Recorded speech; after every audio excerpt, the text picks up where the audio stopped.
안녕하세요. 과학 1등 정아쌤과 함께하는 재밌는 과학 이야기 오늘 시작해 보도록 할 건데요. 오늘부터는 새로운 내용 들어가 보도록 할 겁니다. 우리 앞에서는 태양계 공부를 했었죠. 지구의 크기도 구해보고 달이 어쩌고 저쩌고 태양계 행성이 수금지와 목토 천해가 있는데 태양은 어떤 특징을 가지는데 이런 것들 공부했었죠. 이제 오늘부터 선생님이랑 정리할 단어는 식물과 에너지 단원이에요. 우리가 전에 지금보다 어렸을 적에 식물을 공부하면 식물이 잎이 어떻게 생겼고 세포가 무엇이며 뭐 이런 것들을 공부를 했죠. 그런데 오늘은 지금부터 선생님이랑 17, 18, 19, 20 이렇게 4개의 강 동안 어떤 내용들을 공부하실 거냐면 식물이 만들어내는 영양소에 대해서 영양분에 대해서 초점을 맞춰서 정리를 할 겁니다. 아셨습니까?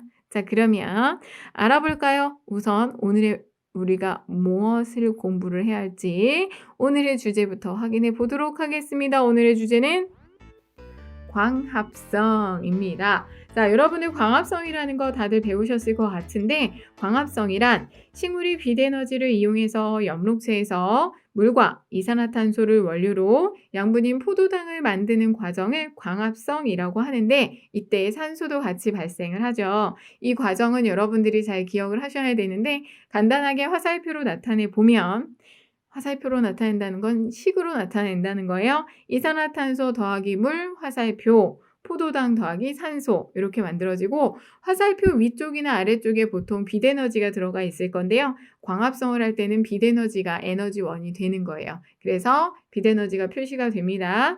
자, 그러면 우리 친구들 오늘 광합성에 대해서 알아보도록 한다라고 했는데 이미 대충의 설명을 했는데 그러면 오늘 정확하게 어떤 내용들을 배울지 한번 핵심별로 공부해 보도록 하겠습니다. 첫 번째 핵심.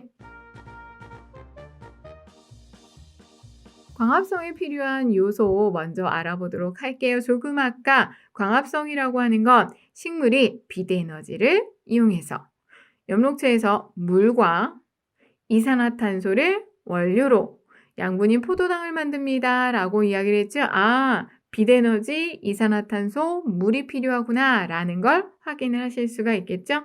빛에너지는 광합성의 기본적인 에너지원입니다. 엽록체의 엽록소에서 흡수를 해요. 자, 여러분들 엽록체의 엽록소에서 빛에너지를 흡수해주고 그 에너지로 광합성이 이루어지는 거야. 이렇게 생각을 하시면 되고요. 이산화탄소는 잎의 기공을 통해 흡수를 합니다. 잎의 기공으로 기체가 드나들거든요. 거기에서 이산화탄소를 흡수하고 물은 뿌리에서 흡수해서 물관을 따라 잎까지 운반이 돼요. 그 물을 이용해서 광합성을 하면 되는데 누가 그래? 나 모르겠는데 안 믿겨 하는 사람들을 위해서 실험으로 정리를 합니다. 과학은 실험이 중요하다라고 이야기했죠. 광합성에 필요한 물질 확인하는 실험. 숨을 불어넣어서 노란색으로 변한 BTB 용액. 여러분 BTB 용액 체크 좀 하고 갈게요. BTB 용액은 산성일 때는 노란색, 중성일 때는 초록색, 염기성일 때는 파란색을 띠는 산성인지 중성인지 염기성인지를 알 수 있는 지시약이랑 비슷해요. 그런데 이산화탄소가 물에 녹으면 약한 산성입니다. 그러니까 어때요? BTB 용액에 숨을 불어넣게 되면 우리 날숨에는 이산화탄소 퍼센트가 꽤 높죠. 그래서 BTB 용액이 노란색으로 변하는 거고요. 이렇게 노란색으로 변한 이산화탄소가 공급되어 있는 그러한 BTB 용액을 3개의 시험관에 나누어 담습니다. 그리고 나서 첫 번째 A 시험관은 아무것도 하지 말고 그냥 마개만 닫아주시고요. B 시험관은 검정말을 넣고 마개를 닫아주고 C 시험관은 검정말을 넣고 알루미늄 박으로 시험관을 감싼 다음에 마개를 막아서 설치를 하세요. 자, 지금 어떤 차이가 있는지 아시겠어요? A는 아무것도 넣지 않았습니다. B에는 검정말만 넣었고요. C는 검정말을 넣고 가장자리를 알루미늄 박으로 감싸줬어요. 그럼 여러분들 알루미늄 박으로 감싸면 안으로 햇빛이 들어가지 않겠구나 라는 걸 알 수가 있겠죠? 자, 이렇게 해서 한 3시간 정도 해가 잘 드는 곳에 놓아두었다가 이들의 색깔 변화를 살펴보겠습니다. 가시험관은 그냥 BTB 용액만 넣어둔 거였잖아요. 그래서 색깔 변화가 나타나지 않고요. 나시연관. 선생님이 아까 ABC라고 그랬니? 가나다라고 그랬니? 생각이 안 나. A시연관이라고 했던 것 같아. A시연관은 그냥 BTB 용액만 넣었으니까 노란색. B시연관은 검정말을 넣어줬죠. 이 검정말은 호흡과 광합성을 모두 하게 되는데, 그런데 햇빛이 충분하게 쏘여주고 있기 때문에 호흡량보다는 광합성량이 훨씬 더 많이 일어납니다. 광합성을 하면 BTB 용액에 있던 이산화탄소를 써버리겠죠. 계속해서 BTB 용액 속에 이산화탄소를 쓰니까 파란색으로 변하는 걸 관찰할 수 있고요. C시연관 같은 경우는 검정말을 넣고 알루미늄 바우로 감쌌죠. 그래서 안으로 빛이 들어가지를 않아요. 빛이 들어가지 않으면 호흡만 하겠죠. 호흡만 하면 이산화탄소가 만들어지면서, 그렇지, 이산화탄소가 만들어지면서 색깔 변화가 안 나타나죠. 자, 이렇게 해서 A랑 B랑 비교를 해보니 광합성을 할 때 이산화탄소를 쓰는구나 라는 걸 확인할 수 있어요. A에서는 검정말이 없었고 B에는 있었으니까. 그리고 B랑 C를 비교해보면 빛이 있을 때와 없을 때 관찰할 수 있죠? 빛이 있을 때만 광합성을 해 라고 여러분이 해석을 하시면 돼요. 그 해석을 잘 기억하시고 넘어가 보도록 하겠습니다. 두 번째 핵심. 광합성 장소와 광합성 산물에 대해서 알아보도록 할 건데요. 광합성이 일어나는 장소는 엽록체라는 것 알고 계시죠?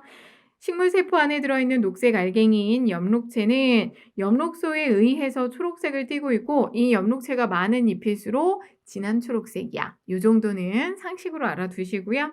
엽록소는 엽록체 안에 있는 초록색 색소를 이야기하는데 빛에너지를 흡수합니다. 하나만 질문, 빛에너지 중에서 어떤 색깔의 빛을 흡수할까? 초록색으로 보이니까 초록색만 반사하고 나머지 빨간색과 파란색 빛을 흡수합니다. 오케이? 오, 이런 것도 있구나. 여러분들이 연결해서 알아주시고요.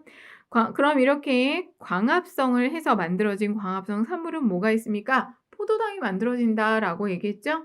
광합성 결과 생성되는 최초의 양분이 바로 포도당인데, 대부분의 식물은 포도당을 녹말로 바꾸어서 엽록체에 잠깐 저장을 해요. 그래서 우리가 관찰을 할 때는 녹말이 있는지 없는지 여부를 관찰을 합니다. 자, 그럼 광합성 생물, 광합성 산물 확인하는 방법을 살펴보시면, 햇빛을 받은 검정말 잎을 에탄올이 들어있는 비커에 넣고 물중탕에서 탈색한 후 아이오딘과 칼륨 용액을 떨어뜨립니다. 자, 여러분들 아이오딘과 칼륨 용액은 녹말 검출 반응 시약이죠.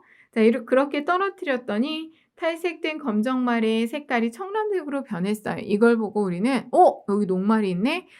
광합성을 하니까 녹말이 만들어지는구나 라는 걸 확인하실 수가 있죠. 그리고 두 번째로 만들어지는 거 산소 얘기했었죠? 광합성 결과 발생하는 기체인 산소는 식물체의 호흡에 사용이 되고 대부분은 식물체 밖으로 내보내줍니다. 그렇기 때문에 우리가 숨을 쉴 수 있는 거죠. 광합성 결과 발생한 기체를 확인하는 탕구도 있는데요. 1% 탄산수소 나트륨이 든 비커에 검정말잎을 장치를 해주는데, 검정말을 넣고 깔때기를 씌워요. 그러니까 깔때기 안쪽에 검정말잎을 넣고 씌워서 그 깔때기에 고무관을 연결하고, 고무관을 연결한 부분을 핀치 집게로 짚어서 묶어주는 거야. 기체가 빠져나가지 않게. 그렇게 한 다음에 해가 잘 비치는 곳에 두고요. 3시간 후에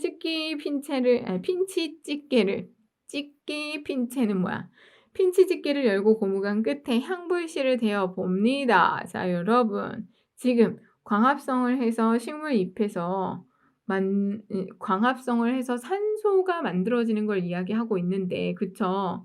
자, 우리가 어떻게 해서 1% 탄산수소 나트륨이 든 비커에 검정말을 어떻게 하라 그랬지? 깔때기 넣고 해서 불씨 가까이 가져가면 어떻게 되는 거야?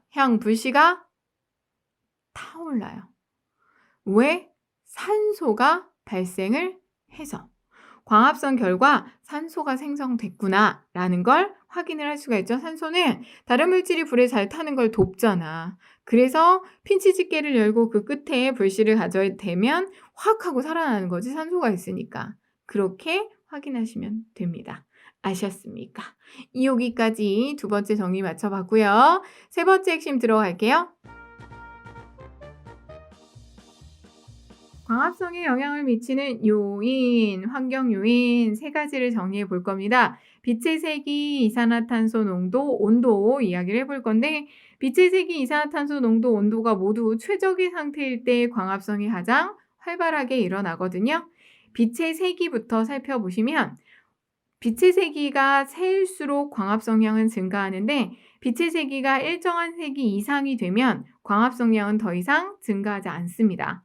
그리고 빛의 세기와 온도를 우리가 따져보면 이산화탄소 농도를 따져보면 이산화탄소 농도가 증가할수록 광합성량은 증가를 해요. 그런데 이산화탄소 농도가 일정 농도 이상이 되면 광합성이 더 이상 증가하지 않는 걸 관찰하실 수가 있어요. 오케이? 자, 이런 걸 우리는 뭐라고 하냐? 이런 것을 뭐라고 하냐? 별말 안 해. 온도로 넘어갈게요. 빛의 세기와 이산화탄소의 농도가 일정할 때 온도가 높을수록 광합성량은 증가를 합니다. 그런데 일정한 온도 이상이 되면 광합성량은 급격하게 뚝 떨어져요.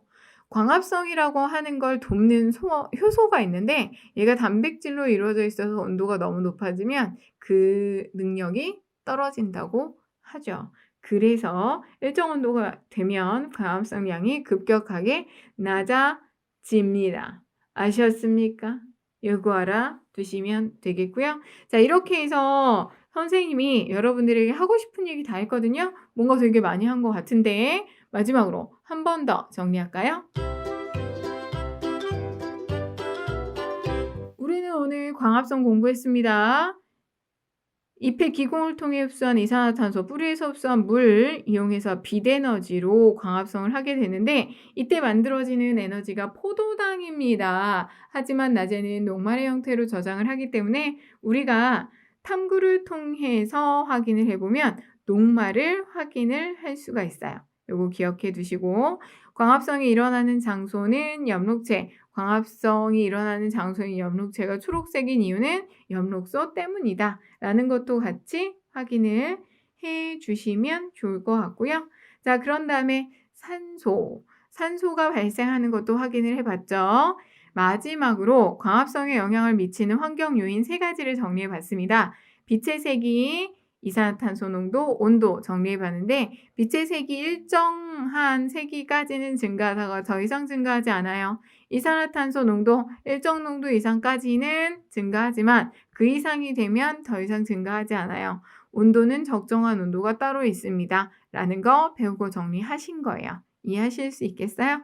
자, 우리 친구들 선생님 여기까지 마무리 지을 거거든요. 그렇다면 우리 친구들이 이제 뭐 해야 할까? 내가 선생님이랑 배운 내용들 한 번 더 살펴보는 시간 꼭 가져보셔야겠죠. 쌤은 이만 마칠 테니까 백지노트 복습법 한번 활용해 보시고요. 오늘은 이만 마치고 다음 시간에 다시 찾아올게요. 여러분 안녕.